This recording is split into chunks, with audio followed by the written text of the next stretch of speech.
شايل.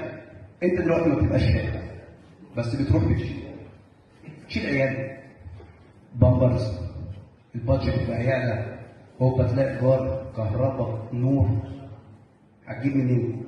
تنزل تشتغل شغلانه ثانيه فتبدا تاثر في البيت فتعكن عليك اكتر. فنخلص بايه؟ احنا خلاص بقى مشوارنا بقى على محكمه الاسره بقى. حد معاه فلوس مواصلات هنا ادفع عيالتي تدفع، انما مفيش حد، لازم نقسم الدنيا بالنسبه، ما احنا مش متجوزين، مش هبقى من هباء كده، لازم نقضيها سوا.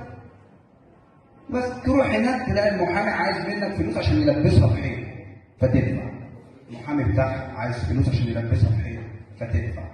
في الاخر تلاقي واحد ابن حلال كده سبحان الله بعد ما تصرفوا فلوسكم انتوا الاثنين تستلفوا تروحوا البيت، الدنيا بتبقى حلوه. طب عايزين نجيب، عايزين نشتري، هوب مفيش فلوس.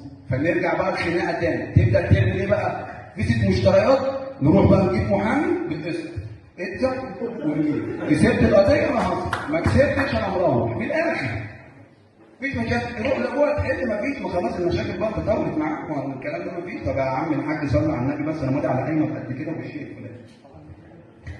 ماشي، انت يا ابني ضرباتك. طب نشوف بقى، انا عايزين بقى كل واحد يروح لحاله. طب في فلوس ميك اب ارتست انا محرت وصرفت وشطبت وركبت لها الشاي وبنتك وانت عارف والصور شغاله.